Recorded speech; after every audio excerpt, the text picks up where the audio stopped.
If you've ever wondered what a physical media collection looks like when it's built by one obsessive collector instead of a family room, this is it. A home theatre tour unlike any other. A single chair surrounded by walls of horror, one seat to rule them all, and a fever dream of nostalgia, killer clowns, and strippers with attitude. So without further hesitation, join me as we enter the Retro Media Crypt.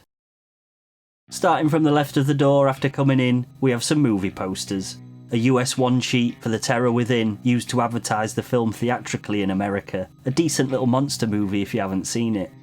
A UK rental poster for the infamous Video Nasty, I Spit on Your Grave.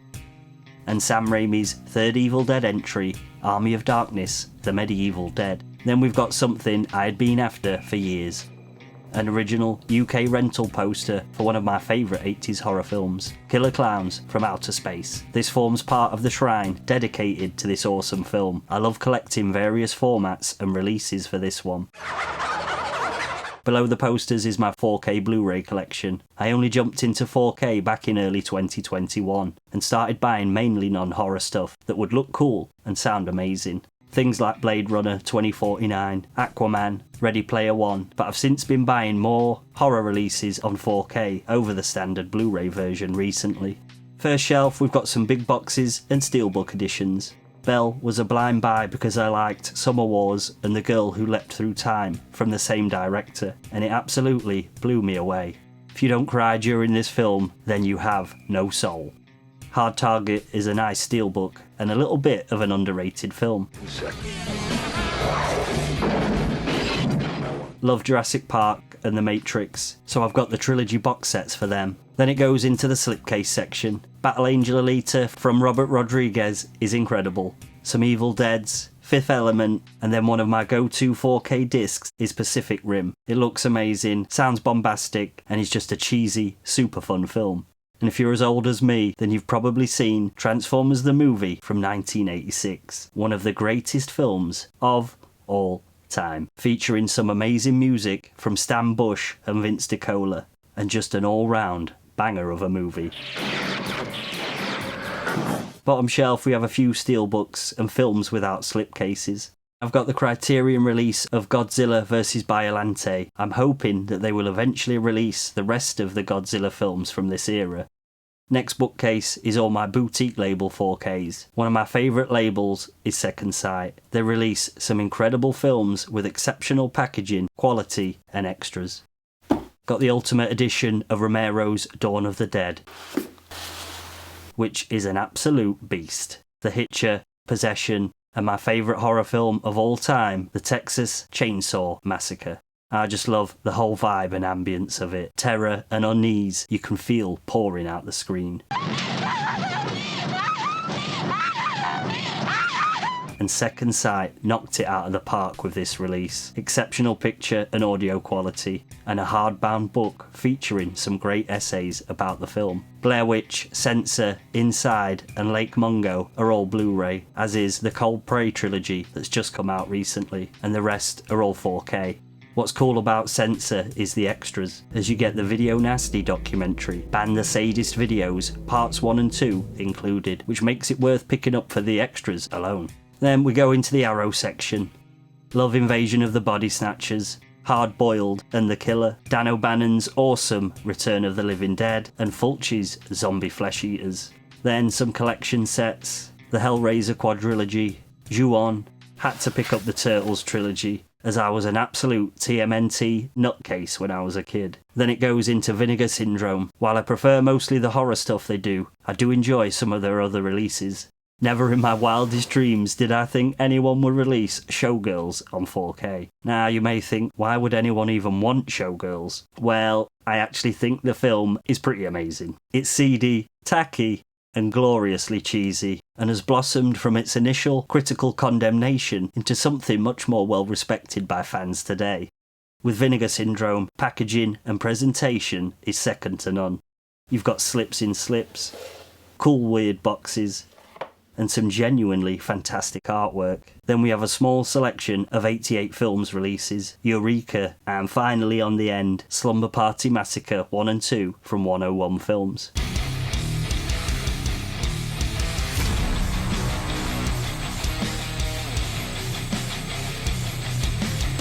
Next section is the entertainment unit with my TV, Blu-ray player and consoles. The TV is a 75-inch Sony. I couldn't afford a similar sized OLED at the time, so this was a great deal for the size and performance. A big picture needs big sound, so I went with the Dali Oberon 5 floor standing speakers and matching Oberon centre speaker. It's a 7.1 setup with 2 side channels and 2 rear. To the left of the centre speaker I've got a Nintendo Switch, and to the right a Wii U. Any console with HDMI is in here, and everything else is upstairs in the game room. Next shelf we've got a Denon AV receiver. It's the X2700H model. This was an upgrade when I got the TV, replacing an Onkyo SR508 and bookshelf speakers. Next to the amp is my daily Blu-ray player, the Panasonic UB820. A fantastic player that has risen in price thanks to its performance and lack of new 4K players. And at the bottom we have an Xbox 360 HD DVD drive. Shortly after I picked this up, the format lost out to Blu-ray, but I think it's a nice piece of hardware and still have some films in my collection. Then we have a Sony PlayStation 3 and Xbox 360 console. Next to these we have a PlayStation 5. In front of all this we've got a BK Electronics 10-inch subwoofer that's pretty monstrous, and hiding behind that is an Xbox Series X.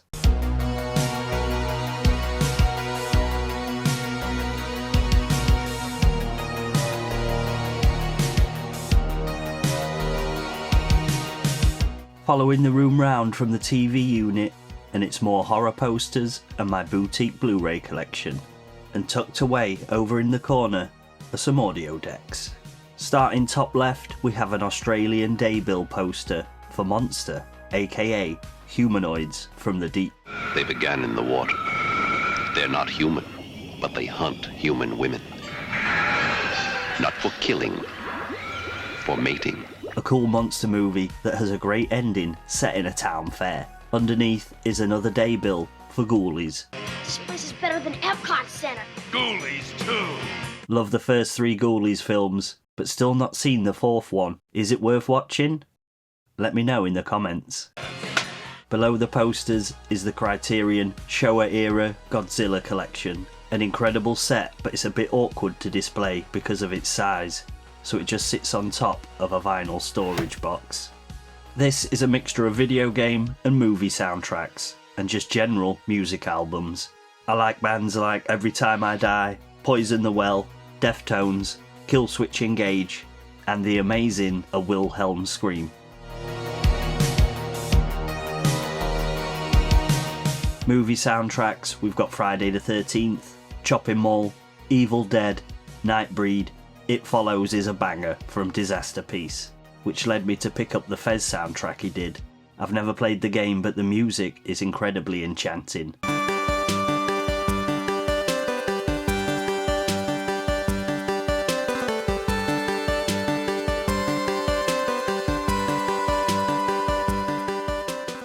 Nightmare on Elm Street, Starry Eyes, Texas Chainsaw Massacre, and Tron Legacy by Daft Punk.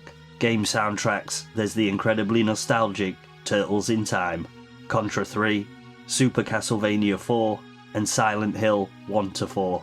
I've also got some data disc releases, and one of my favourites is Thunder Force 4. Phenomenal game with an equally phenomenal soundtrack.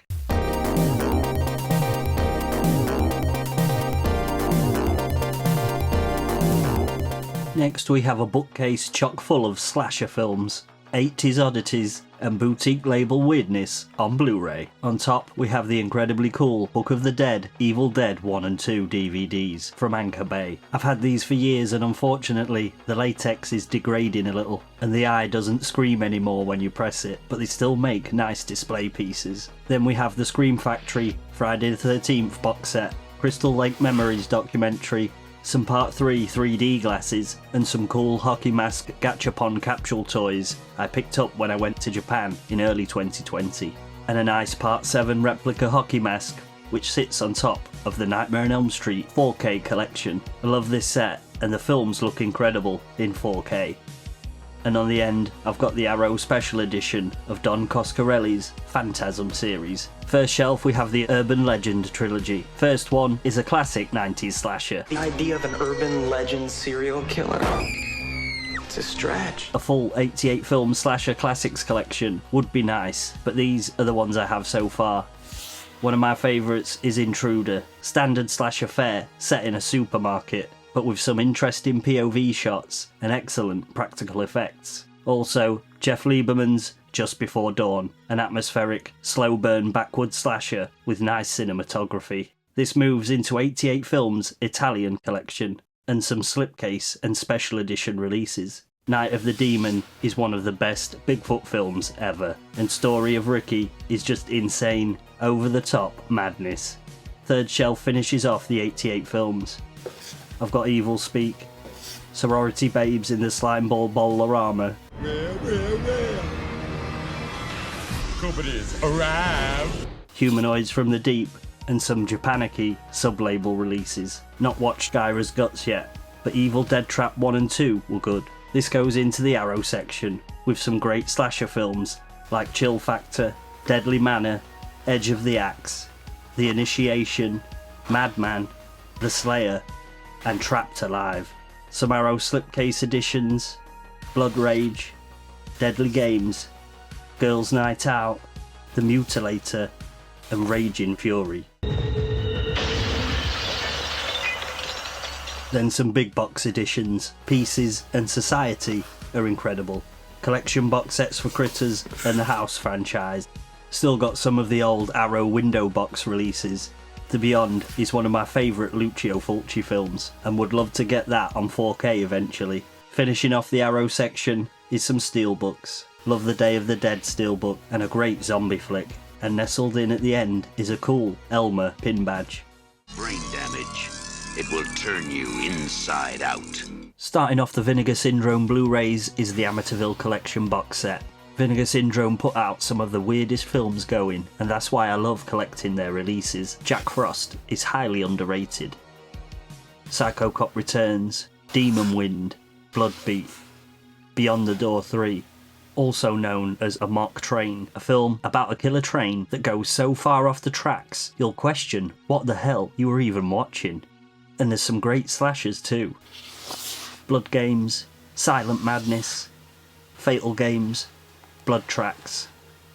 Then we have some Vinegar Syndrome archive releases, Love Martial Law and Sworn to Justice.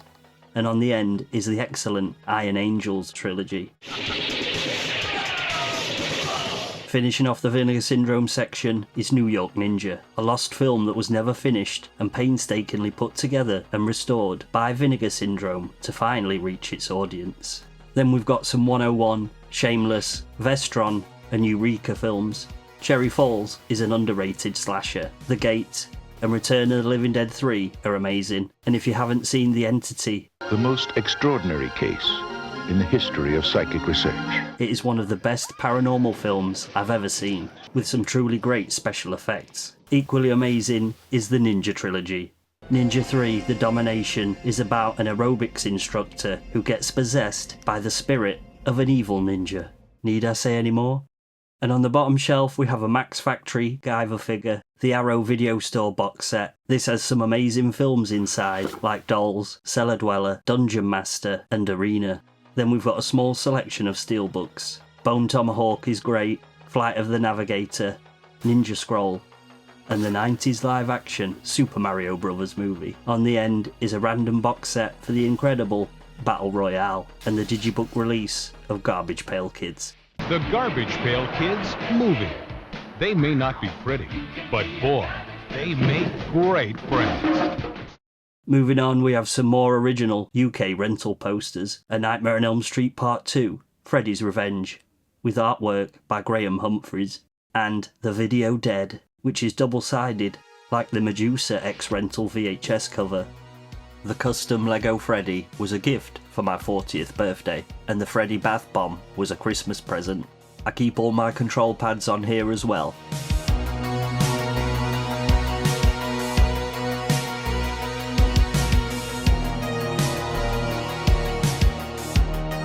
Moving past the speaker is my little audio station. On top is a Project Debut Carbon turntable. I always enjoy putting on a soundtrack or album and just sitting and listening to it. The way we consume music and other media has become far more disposable now, so it's nice to keep that connection. I don't really stream or download music, so everything I listen to is on vinyl, CD, or a forgotten format that we'll see very shortly. Under the turntable is an Audiolab 6000A stereo amplifier. Everything on this rack runs into that, and is output to a Beresford two-way splitter, so I can swap between amps and have the stereo sound coming from the Oberon 5 speakers. This is paired with the excellent Audiolab 6000 CDT. This is a dedicated CD transport rather than a standard CD player, featuring a slot loading mechanism over the traditional motorised tray, and doesn't have an internal digital to analog converter or any analog RCA outputs. And lastly, we have my Pioneer MJ D707 minidisc deck.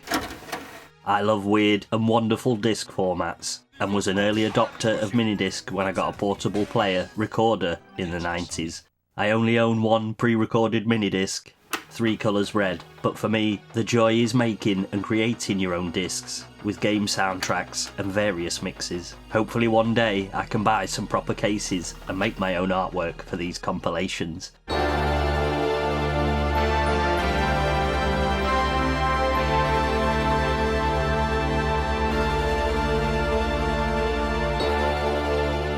And this brings us to the last section of the room tour, with some more Blu-rays, posters, video games, and some figures. Starting in the corner, we have a Scream Mask sitting on a Chinon Sound 7500 8mm projector. I picked this up for £10 from a car boot sale years ago, and one of my grails is the 8mm release of the Texas Chainsaw Massacre. Behind these is a rental poster for the Electricity Run Amok hidden gem, Pulse. Every second of every day, it improves our lives. Pull all the plugs. On top of the minidisc tower, we have a promotional shot glass for the 2003 reboot of the Texas Chainsaw Massacre, and a squishy basketball for some guy who kills people. Then we've got some NECA figures, a Movie Maniacs Texas Chainsaw diorama, RoboCop figure from the RoboCop vs Terminator video game, and some very dusty Ghostface and Michael Myers Movie Maniacs. And then there's Luke and Kimberly from Street Fighter 6. I picked up this ridiculously massive limited edition when it went stupidly cheap a few years ago, retailing for around £250. It plummeted to something like £50. I didn't need it, but what are you going to do at that price? Some Switch limited editions, the 2D shmup with the unfortunate name Drainus, Bayonetta 3, Getsu Fumaden, and on top of the speaker, Fire Emblem Engage Divine Edition. What's that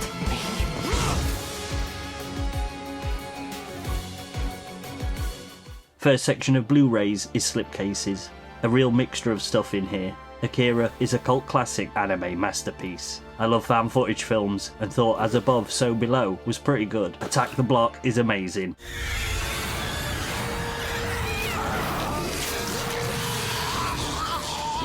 Big Game is a fun time. Cyber City Oedo 808 is great. And forget all the horror, this is the film that left me emotionally traumatised as a child.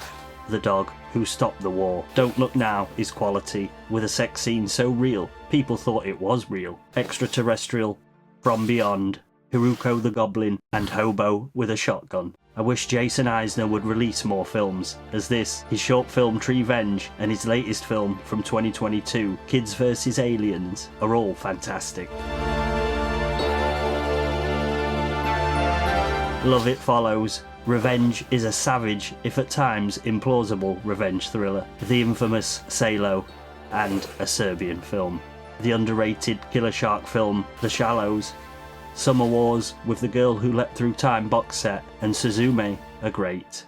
Troll Hunter, Turbo Kid, and finishing off the slipcase section is The Void, the cult classic The Warriors, and The Witch.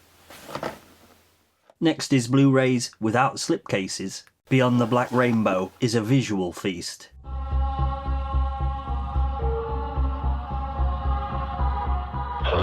The Blob 1988 is a classic. Can't Hardly Wait is one of the best teen comedies ever, and endlessly quotable. Yo, I got to have sex tonight. It took me all day, but I narrowed it down to a list of 10 very lucky finalists, you know what I'm saying? Love a good disaster movie, and The Day After Tomorrow is a fun time. Dread is a total blast. And one I'm looking forward to watching is Fuji Jukai.mov, a Japanese found footage film shot entirely using an iPhone and set in Aokigahara Jukai Forest. And I've also got Richard Stanley's dystopian sci-fi banger Hardware.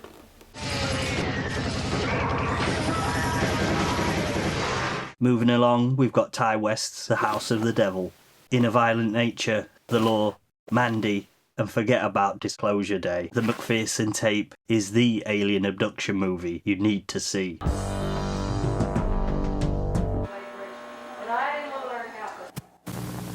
Phase 4, Psycho Goreman and the Resident Evil series. Finishing off the Blu-rays, we've got the excellent Strange Days, Sudden Death, What Keeps You Alive is a fun revenge film, and lastly, the body-swapping romance, Your Name, from Makoto Shinkai. なんか別の人の人生の夢? 変な夢. There's a couple of oversized Blu-rays, The Orphan Killer, Prospera, Killer Reserve 9 Seats and Spring Breakers, some box sets for Star Wars, Alien and the Sam Raimi Spider-Man trilogy. This goes into a few DVDs I have in here. In the late 90s and early 2000s, Buffy the Vampire Slayer was my life. Possibly the best TV show ever made. If the apocalypse comes, beat me. Some more TV box sets, My So-Called Life with Claire Danes, the awesome Freaks and Geeks, the one-season wonder Invasion, Eerie Indiana, and on the end the Dungeons and Dragons cartoon. Then we have some PS4, PS5, Xbox and Switch games. Nowhere near the size of my retro collection, but some good games in here. PS4, Ace Combat 7 is awesome, especially in VR with the flight stick. God of War, Shadow of the Colossus, Spider-Man, Super Hot is one of my favourite VR games. PS5, Alan Wake 2, the game I'm currently playing, and it's been really good so far. Another Remedy banger is Control. Metaphor ReFantazio, The Incredible Persona 5, The Quarry, Ratchet & Clank, and lastly for PlayStation is the Castlevania Anniversary Collection on PS4. Next is Xbox One and Series X. A very small selection, but some of my favourites are Devil May Cry 5, Doom, Elden Ring was my first From Software game to complete, Quantum Break, The Enchanting Sea of Stars, and Wanted Dead Collector's Edition. Moving on to Switch, Astral Chain is cool, Kirby and the Forgotten Land, Metroid Dread was really good, Super Mario Odyssey is why I picked up a Switch in the first place, and on the end, Smash Bros Ultimate and Zelda Tears of the Kingdom. Tucked away in the corner, we have my HD DVD collection. 300 is awesome, American Werewolf in London is a classic, The Host, Mulholland Drive, P2 is a bit of an underrated film, Wolf Creek, and the first season of Heroes. To finish off the room tour, there's a few more posters. A UK rental poster for Chopping Mall. Chopping Mall, where shopping costs you an arm and a leg. Return of the Living Dead Part 2. And hiding round the corner, a replay video poster for Wes Craven's The Last House on the left. Well, that was a tour of my movie room. Thank you if you made it this far, and thank you to everyone who is subscribed to the channel. At the beginning of the year, I thought 500 subscribers was an overambitious goal. You've helped me smash that, and this tour was just my way to say thank you, and hopefully share a bit more of what I love. If you've seen anything today that you would like me to go into more detail about and make a video, then please drop suggestions in the comments below. Till next time, Crypt Dwellers.